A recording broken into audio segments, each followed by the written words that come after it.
দুই দফা দাবিতে মানববন্ধন কর্মসূচি পালন করেছে ঝিনাইদহ পল্লী বিদ্যুৎ অফিসের কর্মকর্তা ও কর্মচারীরা।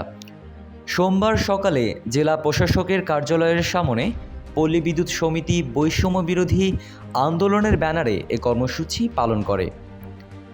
সোমবার সকাল 11টা থেকে বেলা 12টা পর্যন্ত চলা এই কর্মসূচিতে ব্যানার, ফেস্টুন নিয়ে জেলা ও উপজেলা অফিসের কর্মকর্তা কর্মচারীরা অংশ নেয়।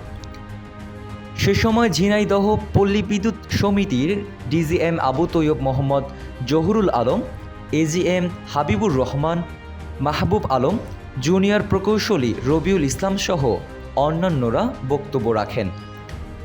সে সময় বক্তারা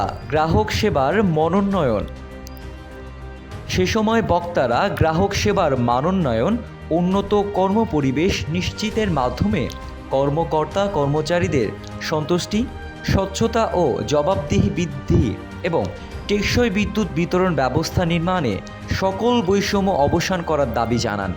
সেই সাথে সকল চুক্তিভিত্তিক কর্মচারীদের নিয়মিত করার দাবিও জানান।